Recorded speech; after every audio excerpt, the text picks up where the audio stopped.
Hello FNAFers! The summer spring has come and so did FNAF. And while working on my next video that I hinted at in my last video, I want to tell you a new theory I just came up with. But before I will tell you anything, I want to ask you to please subscribe to my channel to not miss any of my videos and press the like button with a bell. And join my Discord server to see what will come next in my future videos. Now, let's get onto the video.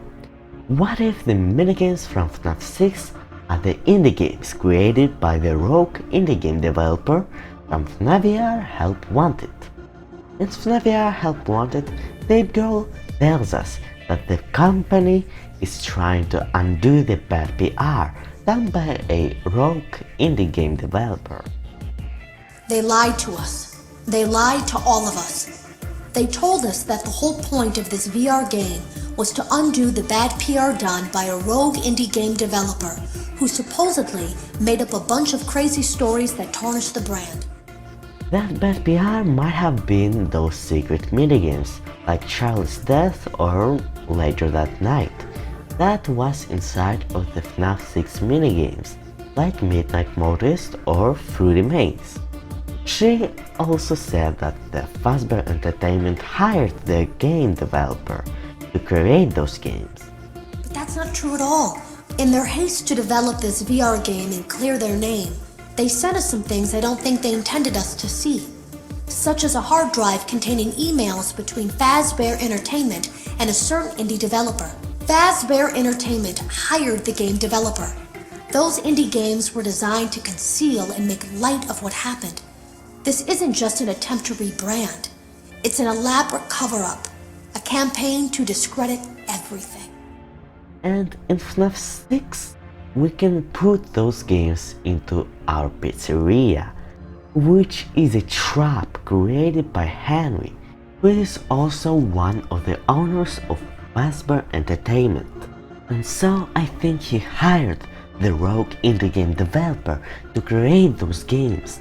And it would explain how the creator of those games knows about what happened to Charlie and Susie and other bad things that happened at those pizzerias and diners, because Henry told him. It also could explain why the places we see in FNAF 6 minigames are different from when we saw them in the other FNAF games, because the rogue indie game developer did not know how those places look like, because he never was there, and it would explain why the Afton family house is different from the Afton family house we saw in FNAF 4. It also can explain why William is represented yellow and not purple, because in lore nobody knows William as a purple guy, because that's just how Scott represented him in his games, but in the game itself, people know William only as a killer and not as a purple guy. Those minigames could also have been the circus boards and things like that that had William's soul contained. They sent us that stuff in the first place with no explanation, told us to scan it, said it would expedite the process so we wouldn't need to program any pathfinding ourselves. It was a budget thing, I guess. It was just junk. Circuit boards and things like that. Looked pretty old. Somehow though, there was usable code on some of it. It seemed to take hold by itself. Things started changing. But then, he started appearing. At least that's what Jeremy said.